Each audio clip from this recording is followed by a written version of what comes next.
ನಾನು ಯಾರು? ಈ ಪ್ರಶ್ನೆ ಇದು ನಮ್ಮೆಲ್ಲರನ್ನೂ ಒಂದಲ್ಲ ಒಂದು ಸಲ ಕಾಡುತ್ತೆ ಅಲ್ವಾ? ಖಂಡಿತ. ಆ ಪ್ರಶ್ನೆಯ ಆಳಕ್ಕೆ ಇಳಿದ ಮೇಲೆ ಬಹುಶಃ ಮಾನವ ಇತಿಹಾಸದ ಅತಿ ದೊಡ್ಡ ಇನ್ನೊಂದು ಪ್ರಶ್ನೆ ಎದುರಾಗುತ್ತೆ.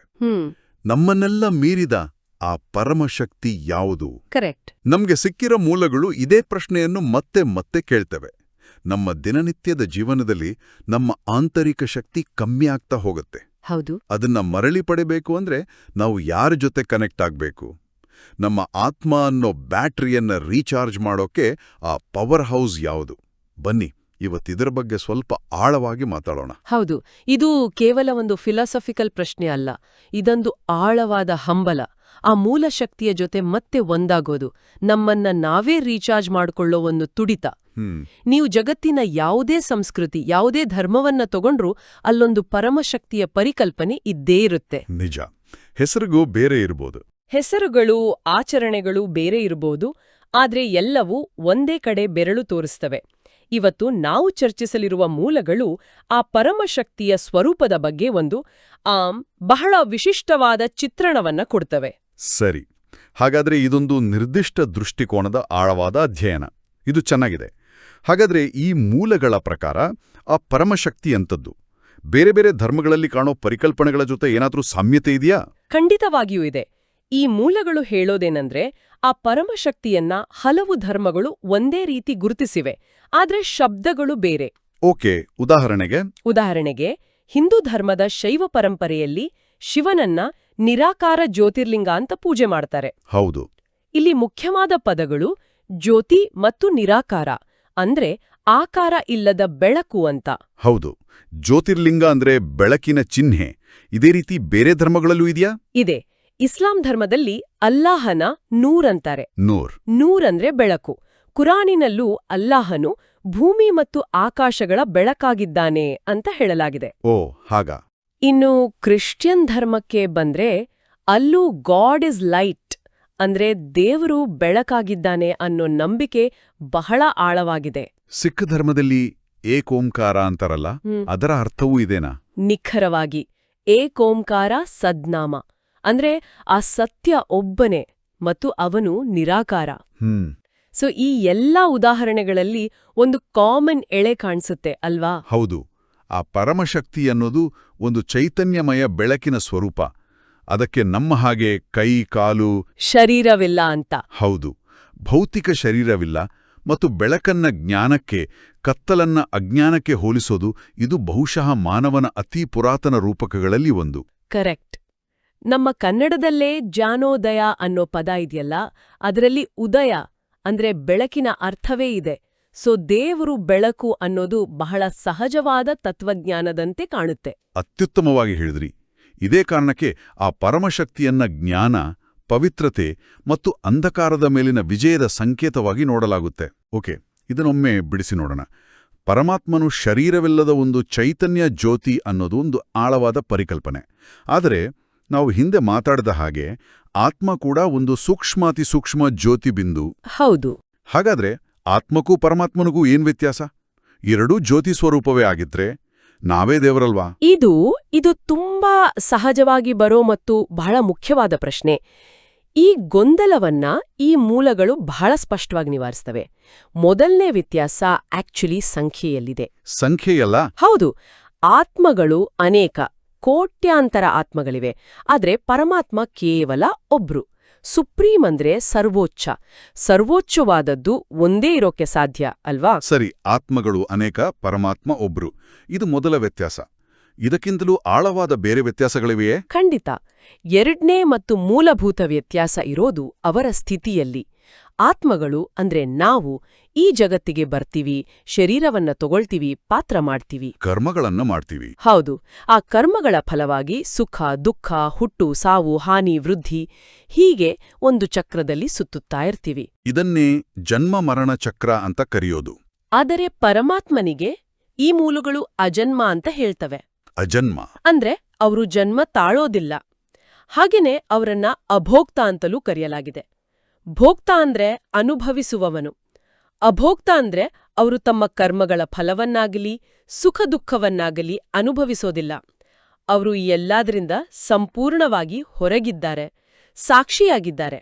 ಅಜನ್ಮ ಮತ್ತು ಅಭೋಕ್ತ ಅಂದ್ರೆ ಹುಟ್ಟು ಸಾವಿನ ಚಕ್ರಕ್ಕೂ ಕರ್ಮದ ಲೆಕ್ಕಾಚಾರಕ್ಕೂ ಅತೀತರಾದವರು.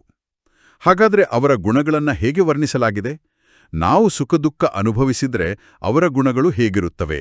ಇದು ಬಹಳ ಸುಂದರವಾದ ವಿವರಣೆ. ಅವರನ್ನ ಗುಣಗಳ ಸಾಗರ ಅಂತ ವರ್ಣಿಸಲಾಗಿದೆ. ಗುಣಗಳ ಸಾಗರ. ಉದಾಹರಣೆಗೆ ಪ್ರೀತಿಯ ಸಾಗರ, ಶಾಂತಿಯ ಸಾಗರ, ಜ್ಞಾನದ ಸಾಗರ, ಆನಂದದ ಸಾಗರ. ನಮ್ಮಲ್ಲಿ ಪ್ರೀತಿ ಇರಬಹುದು, ಆದ್ರೆ ಅದು ಬತ್ತಿ ಹೋಗಬಹುದು. ನಮ್ಮಲ್ಲಿ ಶಾಂತಿ ಇರಬಹುದು, ಆದ್ರೆ ಅದು ಭಂಗ ಆಗಬಹುದು. ನಿಜ. ಆದ್ರೆ ಅವರಲ್ಲಿ ಈ ಎಲ್ಲಾ ಗುಣಗಳು ಅಪರಿಮಿತವಾಗಿ ಸಾಗರದಂತೆ ತುಂಬಿರುತ್ತೆ. ಅದಕ್ಕಾಗಿಯೇ ಅವರಿಗೆ ಸದ್ಗತಿದಾತ ಅನ್ನೋ ಬಿರುದಿದೆ. ಸದ್ಗತಿದಾತ ಅಂದ್ರೆ? ಸದ್ಗತಿ ಅಂದ್ರೆ ಶ್ರೇಷ್ಠ ಗತಿ, ದಾತ ಅಂದ್ರೆ ಕೊಡುವವರು. ಆತ್ಮಗಳು ಕರ್ಮಬಂಧನದಲ್ಲಿ ಸಿಕ್ಕಿ ದುಃಖಿಯಾದಾಗ ಅವರಿಗೆ ಆ ಬಂಧನಗಳಿಂದ ಮುಕ್ತಿ ಕೊಟ್ಟು ಶ್ರೇಷ್ಠ ಗತಿಯನ್ನ ಅಂದ್ರೆ ಶಾಂತಿ ಸುಖದ ದಾರಿಯನ್ನ ತೋರ್ಸೋರು ಅಂತ. ಓಕೆ. ಜ್ಞಾನದ ಸಾಗರ, ಯಾಕಂದ್ರೆ ಸತ್ಯಜ್ಞಾನ ಅವರಿಂದಲೇ ಸಿಗೋದು. ಶಾಂತಿಯ ಸಾಗರ, ಯಾಕಂದ್ರೆ ನಿಜವಾದ ಶಾಂತಿಯ ಅನುಭವ ಅವರೇ ಮಾಡಿಸಬಲ್ಲರು. ಸೊ ಈ ಹೆಸರುಗಳು ಕೇವಲ ಬಿರುದುಗಳಲ್ಲ, ಅವರ ಸ್ವರೂಪ ಮತ್ತು ಕಾರ್ಯವನ್ನೇ ಸೂಚಿಸುತ್ತವೆ. ಪರಮಾತ್ಮ ಶರೀರವಿಲ್ಲದ ಒಂದು ಚೈತನ್ಯ ಜ್ಯೋತಿ, ಗುಣಗಳ ಸಾಗರ ಅನ್ನೋದು ಆಳವಾದ ಪರಿಕಲ್ಪನೆ. ಅದರ ತಕ್ಷಣ ನನ್ನ ಮನಸ್ಸಿಗೆ ಬರೋದು, ಹಾಗಾದ್ರೆ ಅವರ ಅಸ್ತಿತ್ವ ಎಲ್ಲಿ? ನಾವು ಈ ಜಗತ್ತಿನಲ್ಲಿರೋ ಹಾಗೆ ಅವರಿಗೂ ಒಂದು ನಿವಾಸ ಸ್ಥಾನ ಇರ್ಬೇಕಲ್ವೇ? ಖಂಡಿತ ಇರಬೇಕು. ಈ ಮೂಲಗಳು ಆ ನಿವಾಸ ಸ್ಥಾನದ ಬಗ್ಗೆನೂ ಸ್ಪಷ್ಟವಾದ ವಿವರಣೆ ಕೊಡ್ತವೆ. ಪರಮಾತ್ಮನ ಮತ್ತು ನಮ್ಮೆಲ್ಲ ಆತ್ಮಗಳ ನಿಜವಾದ ಮನೆ ಈ ನಮ್ಮ ಭೌತಿಕ ಜಗತ್ತು ಅಥವಾ ನಾವು ಕನಸಿನಲ್ಲಿ ಅನುಭವಿಸೋ ಸೂಕ್ಷ್ಮ ಲೋಕ ಅದಕ್ಕಿಂತಲೂ ಆಚೆಗಿದೆ. ಅದಕ್ಕಿಂತಲೂ ಆಚೆಗೆ? ಹಾಗಾದ್ರೆ ಎಲ್ಲಿ? ಅದನ್ನೊಂದು ಬೇರೆ ಲೋಕ ಅನ್ಬಹುದಾ? ಅದನ್ನೊಂದು ವಿಭಿನ್ನ ಆಯಾಮ, ಡೈಮೆನ್ಷನ್ ಅಂತ ಕರೆಯಬಹುದು. ಒಂದು ಸಂಪೂರ್ಣ ಬೆಳಕಿನ ಜಗತ್ತು. ಅದಕ್ಕೆ ಪರಮಧಾಮ, ಶಾಂತಿಧಾಮ ಅಥವಾ ಬ್ರಹ್ಮಲೋಕ ಅಂತ ಹೆಸರು. ಆ ಜಗತ್ತಿನ ವರ್ಣನೆ ಬಹಳ ಅದ್ಭುತವಾಗಿದೆ. ಅಲ್ಲಿ ಈ ಪಂಚಭೂತಗಳಿಂದಾದ ಸ್ಥೂಲ ಶರೀರವಿಲ್ಲ, ಯಾವುದೇ ರೀತಿ ಶಬ್ದವಿಲ್ಲ, ಕಾಲದ ಬಂಧನವೂ ಇಲ್ಲ, ಕೇವಲ ಅನಂತ ಶಾಂತಿ ಮತ್ತು ಅನಂತ ಬೆಳಕು. ಒಂದು ಕ್ಷಣ ಯೋಚಿಸಿದ್ರೆ ಅನಂತ ಮೌನ ಅನ್ನೋ ಕಲ್ಪನೆಯೇ ಇಂದಿನ ನಮ್ಮ ಗದ್ದಲದ ಜಗತ್ತಿಗೆ ಎಷ್ಟು ಅಪರಿಚಿತ. ನಮ್ಮ ಫೋನ್ಗಳು, ನೋಟಿಫಿಕೇಷನ್ಗಳು, ಟ್ರಾಫಿಕ್ ಎಲ್ಲದರಿಂದ ದೂರವಿರುವ ಒಂದು ಸಂಪೂರ್ಣ ಶಾಂತಿಯ ಸ್ಥಿತಿಯನ್ನ ಊಹಿಸಿಕೊಳ್ಳೋದೇ ಒಂದು ಧ್ಯಾನದಂತೆ. ಹೌದು. ಆಧ್ಯಾತ್ಮಿಕ ಭಾಷೆಯಲ್ಲಿ ಈ ಮೂಲತತ್ವವನ್ನ ಬ್ರಹ್ಮತತ್ವ ಅಥವಾ ಆರನೇ ತತ್ವ ಅಂತ ಕರೆಯಲಾಗಿದೆ. ನಾವು ಕೇಳಿರೋ ಪಂಚತತ್ವಗಳಿಗಿಂತಲೂ ಸೂಕ್ಷ್ಮವಾದ, ಎಲ್ಲಕ್ಕಿಂತ ಮೂಲವಾದ ತತ್ವವದು. ಅದೇ ಪರಮಾತ್ಮನ ಮತ್ತು ಆತ್ಮಗಳ ಮೂಲ ನಿವಾಸ ಸ್ಥಾನ. ಇಲ್ಲಿ ಒಂದು ಕ್ಯೂರಿಯಸ್ ವಿಷಯ ಇದೆ. ಈ ಮೂಲಗಳು ಇತರದ ಆಧ್ಯಾತ್ಮಿಕ ಪರಿಕಲ್ಪನೆಗಳನ್ನ ಇಂದಿನ ಆಧುನಿಕ ವಿಜ್ಞಾನದ ಆವಿಷ್ಕಾರಗಳ ಜೊತೆ ಜೋಡಿಸೋಕೆ ಪ್ರಯತ್ನ ಮಾಡ್ತವೆ. ಪ್ರಾಮಾಣಿಕವಾಗಿ ಹೇಳಬೇಕಂದ್ರೆ ಇದು ಕೇಳೋಕೆ ಸ್ವಲ್ಪ ವಿಚಿತ್ರ ಅನ್ಸುತ್ತೆ. ವಿಜ್ಞಾನ ಮತ್ತು ಆಧ್ಯಾತ್ಮ ಒಂದೇ ಕಡೆ ಹೇಗ್ ಬರ್ತವೆ? ನಿಮ್ಮ ಸಂಶಯ ನ್ಯಾಯಬದ್ಧವಾದದ್ದು. ಆದ್ರೆ ಈ ಮೂಲಗಳು ವಿಜ್ಞಾನವನ್ನ ಆಧ್ಯಾತ್ಮಕ್ಕೆ ವಿರೋಧಿ ಅಂತ ನೋಡೋದಿಲ್ಲ. ಬದಲಿಗೆ ವಿಜ್ಞಾನ ತನ್ನದೇ ಭಾಷೆಯಲ್ಲಿ ಅದೇ ಸತ್ಯದ ಹತ್ತಿರ ಬರ್ತಾ ಇದೆ ಅಂತ ಹೇಳ್ತವೆ. ಯಾವ ರೀತಿಯ ಹೋಲಿಕೆಗಳು? ಉದಾಹರಣೆಗೆ ಕ್ವಾಂಟಮ್ ಭೌತಶಾಸ್ತ್ರ ಒಂದು ಶೂನ್ಯ ಬಿಂದು ಕ್ಷೇತ್ರ ಅಥವಾ ವ್ಯಾಕ್ಯೂಮ್ ಫೀಲ್ಡ್ ಬಗ್ಗೆ ಮಾತಾಡುತ್ತೆ. ಅಲ್ಲಿ ಯಾವುದೇ ಭೌತಿಕ ವಸ್ತು ಇಲ್ಲ, ಕೇವಲ ಶುದ್ಧ ಶಕ್ತಿ ಮಾತ್ರ ಇದೆ ಅಂತ ಹೇಳ್ತಾರೆ. ಓಕೆ. ಈ ಮೂಲಗಳು ಹೇಳೋದು ಇದೇ ರೀತಿಯ ಪರಿಕಲ್ಪನೆಯನ್ನ ಸಾವಿರಾರು ವರ್ಷಗಳಿಂದ ಪರಮಧಾಮ ಅಂತ ಕರೆಯಲಾಗಿದೆ ಅಂತ. ಇದೊಂದು ಇಂಟ್ರೆಸ್ಟಿಂಗ್ ದೃಷ್ಟಿಕೋನ. ಅಷ್ಟೇ ಅಲ್ಲ, ಐನ್ಸ್ಟೀನ್ರ ಪ್ರಸಿದ್ಧ ನಿಯಮ ಶಕ್ತಿಯನ್ನ ಸೃಷ್ಟಿಸಲು ಅಥವಾ ನಾಶ ಮಾಡಲು ಸಾಧ್ಯವಿಲ್ಲ ಅಂತ ಹೇಳುತ್ತೆ. ಈ ಮೂಲಗಳು ಆ ಅನಂತ ನಾಶವಾಗದ ಶಕ್ತಿಯ ಮೂಲವೇ ಪರಮಾತ್ಮ ಅಂತ ಹೋಲಿಕೆ ಮಾಡ್ತವೆ. ಹಾಗೆಯೇ ಕ್ವಾಂಟಮ್ ಸಿದ್ಧಾಂತದ ಪಿತಾಮಹ ಮ್ಯಾಕ್ಸ್ ಪ್ಲ್ಯಾಂಕ್ ಪ್ರತಿ ಅಣುವನ್ನ ನಿಯಂತ್ರಿಸೋ ಶಕ್ತಿಯ ಹಿಂದೆ ಒಂದು ಪ್ರಜ್ಞಾಪೂರ್ವಕ ಮತ್ತು ಬುದ್ಧಿವಂತ ಮನಸ್ಸು ಕೆಲಸ ಮಾಡ್ತಿದೆ ಅಂತ ಹೇಳಿದ್ರು. ಈ ಹೇಳಿಕೆಯನ್ನ ಪರಮಾತ್ಮನ ಚೈತನ್ಯಕ್ಕೆ ಹೋಲಿಸಲಾಗುತ್ತೆ. ಅಂದ್ರೆ ವಿಜ್ಞಾನ ಎಲ್ಲದರ ಹಿಂದೆ ಇರುವೊಂದು ಮೂಲಶಕ್ತಿ ಅಥವಾ ಪ್ರಜ್ಞೆಯ ಬಗ್ಗೆ ಸುಳಿವು ಕೊಡ್ತಾ ಇದ್ರೆ, ಆಧ್ಯಾತ್ಮ ಅದಕ್ಕೆ ಪರಮಾತ್ಮ ಅಂತ ಹೆಸರು ಕೊಡ್ತಿದೆ. ಇದು ಒಂದ್ ರೀತಿ. ಎರಡು ಬೇರೆ ಬೇರೆ ಭಾಷೆಗಳಲ್ಲಿ ಒಂದೇ ವಿಷಯ ಹೇಳಿದ ಹಾಗೆ. ಹೌದು, ಹಾಗೆ ಅರ್ಥ ಮಾಡ್ಕೋಬಹುದು. ಈ ಹಿನ್ನೆಲೆಯಲ್ಲಿ ಆತ್ಮ ಮತ್ತು ಪರಮಾತ್ಮರ ಸಂಬಂಧವನ್ನ ಅರ್ಥ ಮಾಡ್ಕೊಳ್ಳೋದು ಇನ್ನೂ ಸುಲಭ ಆಗತ್ತೆ. ಅದು ಹೇಗೆ? ಅದನ್ನ ಅರ್ಥ ಮಾಡ್ಕೊಳ್ಳಕ್ಕೆ ಮೂಲಗಳಲ್ಲಿ ಒಂದು ಒಳ್ಳೆ ಉದಾಹರಣೆ ಇದೆ ಅಂತ ಕೇಳಿದ್ದೇನೆ. ಹೌದು, ಬಹಳ ಸರಳ ಮತ್ತು ಪ್ರಾಕ್ಟಿಕಲ್ ಉದಾಹರಣೆ. ಆತ್ಮವನ್ನ ಒಂದು ಚಿಕ್ಕ ರೀಚಾರ್ಜ್ ಮಾಡಬಹುದಾದ ಬ್ಯಾಟರಿ ಅಂತ ಭಾವಿಸಿ. ಓಕೆ. ಮತ್ತು ಪರಮಾತ್ಮನನ್ನ ಅಪರಿಮಿತ ಶಕ್ತಿಯುಳ್ಳ ಒಂದು ಸುಪ್ರೀಂ ಪವರ್ ಹೌಸ್ ಅಂತ ತಿಳ್ಕೊಳ್ಳಿ. ಬ್ಯಾಟರಿ ಮತ್ತು ಪವರ್ ಹೌಸ್, ಇದು ತಕ್ಷಣ ಅರ್ಥ ಆಗುತ್ತೆ. ನಮ್ಮ ಮೊಬೈಲ್ ಫೋನ್ಗಳು ದಿನವಿಡೀ ಬಳಕೆಯಾದ ಹಾಗೆ ಸಂಜೆಗೆ ಡಿಸ್ಚಾರ್ಜ್ ಆಗುತ್ತವಲ್ಲ, ಹಾಗೆ. ನಿಖರವಾಗಿ ಅದೇ ರೀತಿ ಆತ್ಮ ಈ ಜಗತ್ತಿನ ಜಂಜಾಟ, ಚಿಂತೆ, ಕೋಪ, ಆಸೆ, ನೆಗೆಟಿವಿಟಿಯಿಂದಾಗಿ ತನ್ನೊಳಗಿನ ಮೂಲ ಗುಣಗಳಾದ ಶಾಂತಿ, ಪ್ರೀತಿ, ಖುಷಿಯ ಶಕ್ತಿಯನ್ನ ಕಳ್ಕೊಳ್ಳುತ್ತೆ. ಅಂದ್ರೆ ಡಿಸ್ಚಾರ್ಜ್ ಆಗತ್ತೆ. ಹೌದು, ಇದು ದಿನನಿತ್ಯದ ಅನುಭವಕ್ಕೆ ಬರೋ ವಿಷಯ. ಹಾಗಾದ್ರೆ ಈ ಬ್ಯಾಟರಿಯನ್ನ ರೀಚಾರ್ಜ್ ಮಾಡೋದು ಹೇಗೆ? ಮೂಲಗಳ ಪ್ರಕಾರ ಅದರ ವಿಧಾನವೇ ಧ್ಯಾನ. ಇಲ್ಲಿ ಅದನ್ನ ವಿಶೇಷವಾಗಿ ರಾಜಯೋಗ ಧ್ಯಾನ ಅಂತ ಕರೆಯಲಾಗಿದೆ. ಇದು ಒಂದು ಮಾನಸಿಕ ಸಂಪರ್ಕ. ಯಾವಾಗ ಆತ್ಮ ತನ್ನ ಆಲೋಚನೆಗಳನ್ನ ಈ ಜಗತ್ತಿನ ಹಿಂದಕ್ಕೆ ತಗೊಂಡು ಮನಸ್ಸು ಮತ್ತು ಬುದ್ಧಿಯನ್ನ ಪರಮಾತ್ಮನೆಂಬ ಪವರ್ ಹೌಸ್ ಜೊತೆ ಕನೆಕ್ಟ್ ಆಗುತ್ತೋ, ಆಗ ಪವರ್ ಹೌಸಿಂದ ಬ್ಯಾಟ್ರಿ ಚಾರ್ಜ್ ಆದ ಹಾಗೆ ಆತ್ಮ ಆ ಸುಪ್ರೀಂ ಮೂಲದಿಂದ ದೈವಿಕ ಗುಣಗಳು ಮತ್ತು ಶಕ್ತಿಗಳನ್ನ ತನ್ನೊಳಗೆ ತುಂಬಿಕೊಳ್ಳುತ್ತೆ. ಈ ಬ್ಯಾಟರಿ ಪವರ್ ಹೌಸ್ ಹೋಲಿಕೆ ವಿಷಯವನ್ನ ಬಹಳ ಸರಳ ಮಾಡಿಬಿಡುತ್ತೆ. ಇದು ದೇವರ ಜೊತೆಗಿನ ಸಂಬಂಧವನ್ನ ಕೇವಲ ಭಕ್ತಿ ಅಥವಾ ಶರಣಾಗತಿಯಿಂದಾಚೆಗೆ ಒಂದು ಪ್ರಾಕ್ಟಿಕಲ್ ಶಕ್ತಿ ಪಡೆಯೋ ಪ್ರಕ್ರಿಯೆಯಾಗಿ ನೋಡುತ್ತೆ. ಹೌದು, ಇದನ್ನೊಂದು ವೈಫೈ ಕನೆಕ್ಷನ್ಗೂ ಹೋಲಿಸ್ಬೋದು. ನಿಮ್ಮ ಡಿವೈಸ್ ವೈಫೈ ರೇಂಜ್ಗೆ ಬಂದಾಗ ಡೇಟಾ ರಿಸೀವ್ ಮಾಡುವ ಹಾಗೆ.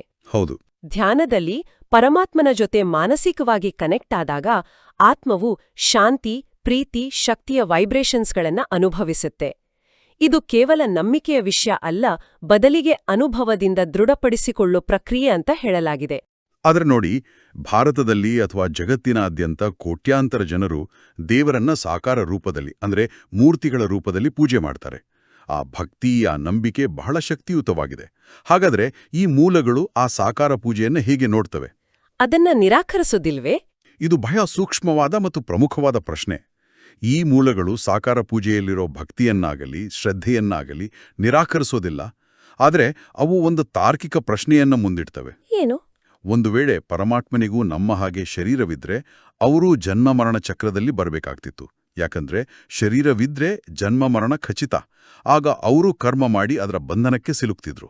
ಹಾಗಿದ್ರೆ ಅವರು ಸರ್ವಶಕ್ತಿವಂತ, ಸರ್ವಜ್ಞ ಮತ್ತು ಸದಾ ಪವಿತ್ರರಾಗಿರೋಕೆ ಹೇಗೆ ಸಾಧ್ಯ? ಇದು ಯೋಚಿಸಬೇಕಾದ ವಿಷಯ. ಅಂದ್ರೆ ನಮ್ಮನ್ನು ಮೇಲೆತ್ತುವ ಶಕ್ತಿ ನಮ್ಮಂತೆಯೇ ಚಕ್ರದಲ್ಲಿ ಸಿಲುಕಿರಲು ಸಾಧ್ಯವಿಲ್ಲ ಅನ್ನೋದು ಇದರ ತರ್ಕ. ಹೌದು, ಅದಕ್ಕಾಗಿಯೇ ಅವರನ್ನ ಪರಮಪಿತ ಅಂತ ಕರೆಯಲಾಗಿದೆ. ತಂದೆಯ ಸ್ವರೂಪ ಶಾಶ್ವತ, ಅದು ಮುಪ್ಪಾಗೋದಿಲ್ಲ ಅಥವಾ ಸಾಯೋದಿಲ್ಲ. ಅದರಲ್ಲೂ ಪರಮಪಿತನ ಸ್ವರೂಪ ದಿವ್ಯ ಮತ್ತು ಅವಿಕಾರಿ ಅಂತ ಪರಿಗಣಿಸಲಾಗಿದೆ. ಸರಿ, ಈಗ ಅತಿ ಮುಖ್ಯವಾದ ಪ್ರಶ್ನೆಗೆ ಬರೋಣ. ಈ ಜಗತ್ತಿನಲ್ಲಿ ಪರಮಾತ್ಮನ ಪಾತ್ರವೇನು? ಅವರು ಈ ಜಗತ್ತನ್ನು ಸೃಷ್ಟಿಸುವುದಿಲ್ಲ, ಪಾಲನೆ ಮಾಡುವುದಿಲ್ಲ, ಸಂಹಾರ ಮಾಡುವುದಿಲ್ಲ ಅಂತ ಈ ಮೂಲಗಳು ಹೇಳುವುದಾದ್ರೆ ಅವರ ಕೆಲಸವೇನು? ಹೌದು, ಇಲ್ಲಿ ಸೃಷ್ಟಿಕರ್ತ ಅನ್ನೋ ಪದಕ್ಕೆ ಬೇರೆಯದೇ ಅರ್ಥವನ್ನ ಕೊಡಲಾಗಿದೆ. ಈ ಮೂಲಗಳ ಪ್ರಕಾರ ಪರಮಾತ್ಮನ 3 ಮುಖ್ಯ ಕಾರ್ಯಗಳಿವೆ. ಓಕೆ. ಮೊದಲನೆಯದು ಸತ್ಯ ಜ್ಞಾನವನ್ನ ಕೊಡೋದು. ಎರಡನೆಯದು ಆತ್ಮಗಳಿಗೆ ಶಕ್ತಿಯನ್ನ ಕೊಡೋದು, ಅಂದ್ರೆ ರೀಚಾರ್ಜ್ ಮಾಡೋದು. ಮತ್ತು ಮೂರನೆಯದು ಸದ್ಗತಿಯನ್ನ ಕೊಡೋದು. ಅವರು ಈ ಕೆಲಸವನ್ನ ಯಾವಾಗ ಮತ್ತು ಹೇಗೆ ಮಾಡ್ತಾರೆ?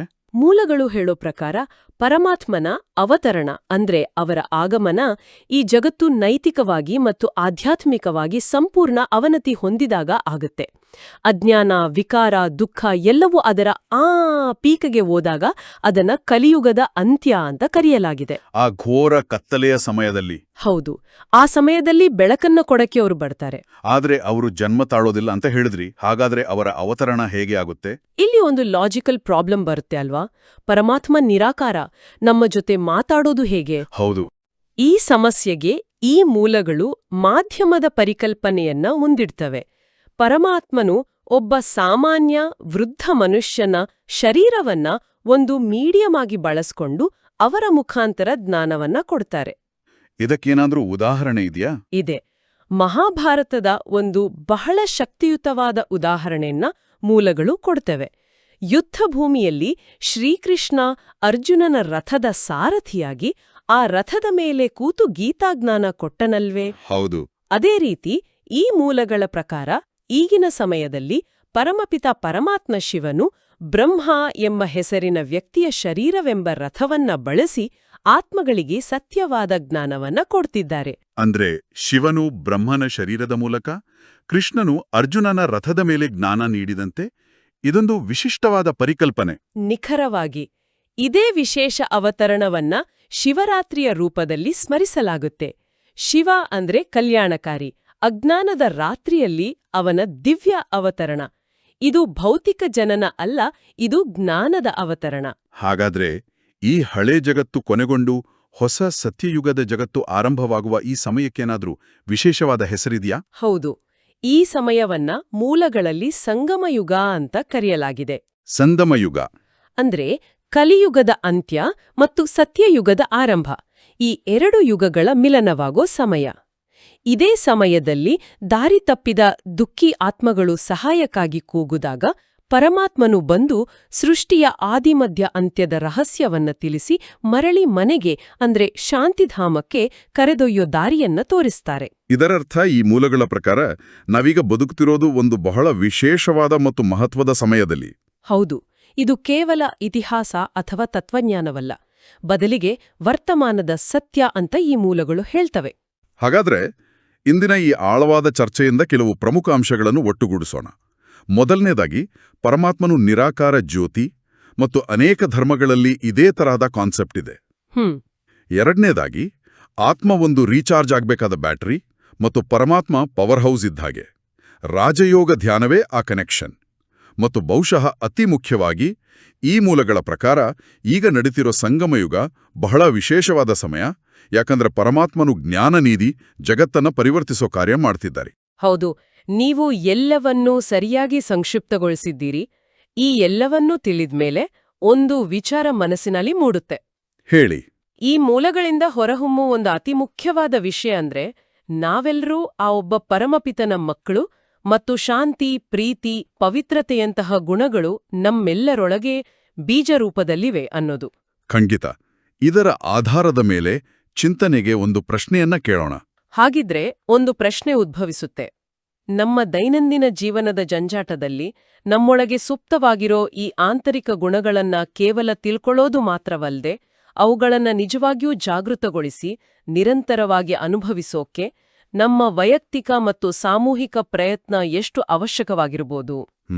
ಇದು ಕೇವಲ ನಮ್ಮ ವೈಯಕ್ತಿಕ ಆಧ್ಯಾತ್ಮಿಕ ಪಯಣವೇ, ಅಥವಾ ಈ ಮೂಲಗಳು ಸೂಚಿಸೋ ಹಾಗೆ ಒಂದು ಉತ್ತಮವಾದ ಸತ್ಯಯುಗದ ಜಗತ್ತನ್ನ ತರೋಕೆ ಇದೊಂದು ಪ್ರಾಯೋಗಿಕ ಮಾರ್ಗವೂ ಆಗಿದೆಯೇ? ಇದನ್ನ ಸ್ವಲ್ಪ ಕೂತು ಯೋಚನೆ ಮಾಡಿ ನೋಡಿ. ಓಂ ಶಾಂತಿ.